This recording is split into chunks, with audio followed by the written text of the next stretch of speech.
Cette semaine, à l'émission, le Collège militaire royal du Canada va subir de nombreux changements.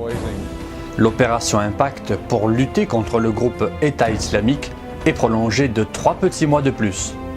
Et le FBI rend public plusieurs photos inédites des attaques du 11 septembre.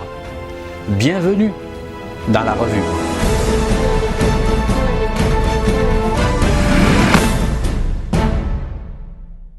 Le général Jonathan Vance a rencontré mercredi 29 mars les élèves officiers et personnels du Collège militaire royal du Canada pour annoncer une série de changements suite à la publication d'un rapport.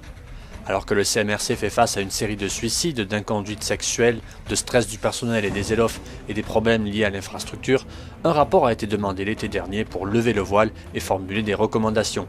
Ce sont donc 79 recommandations qui ont été formulées dans le rapport et toutes ont été acceptées par le général Vance.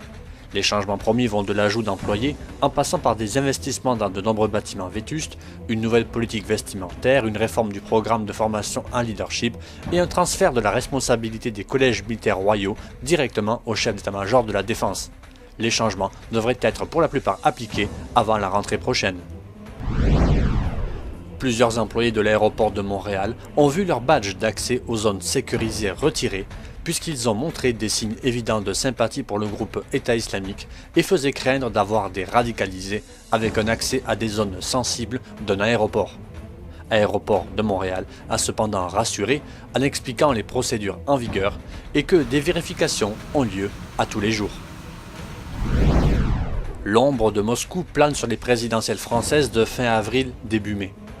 Alors que la dirigeante d'extrême droite Marine Le Pen a été reçue vendredi 24 mars par le président russe Vladimir Poutine, le sénateur républicain Richard Burr, chef de la puissante commission du renseignement du Sénat américain, a affirmé que Moscou était également activement impliqué dans la campagne électorale en France. C'est au dernier jour officiel de la mission que le gouvernement fédéral a annoncé le prolongement pour 3 mois de l'opération Impact. La mission de lutte contre le groupe État islamique sera donc encore présente au Moyen-Orient jusqu'au 30 juin prochain au moins. Si ce prolongement peut paraître étrange puisqu'il n'est que de 3 mois comparativement à 1 an ou 2 ans habituellement, il est lié à la situation sur le terrain puisque l'EI est sur le point de perdre complètement Mossoul et le reste des efforts sera surtout en Syrie. Or, l'opération Impact est surtout centrée sur l'Irak. Il faudra donc une réévaluation de la mission avant d'une autre éventuelle prolongation. Et avec les récents succès de la coalition et des forces kurdes et irakiennes à Mossoul, les forces spéciales canadiennes ont mené des opérations dans l'est de Mossoul, où plusieurs membres ont fourni des conseils et de l'aide aux forces de sécurité irakiennes.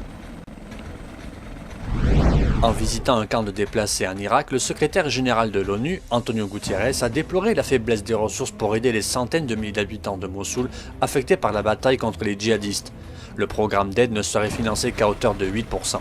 Les ressources actuelles ne permettent pas aux habitants de vivre dans des conditions décentes, ni d'envisager les efforts de réconciliation nécessaires une fois que la ville sera reprise aux djihadistes.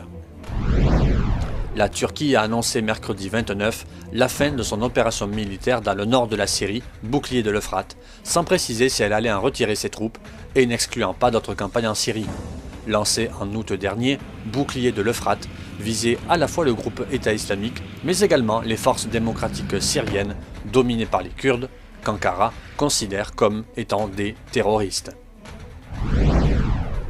La police fédérale américaine a rendu public 27 photos inédites montrant les suites immédiates de l'attentat du 11 septembre 2001 contre le Pentagone, notamment l'incendie et la dévastation causée par le choc de l'avion détourné par Al-Qaïda.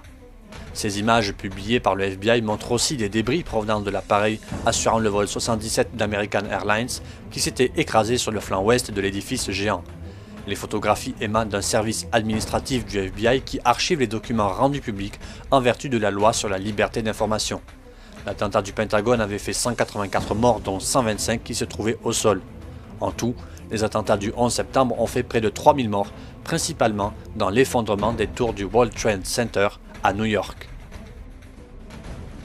Voilà, merci d'avoir regardé cette revue de l'actualité de la semaine du lundi 27 mars au dimanche 2 avril. Rendez-vous la semaine prochaine.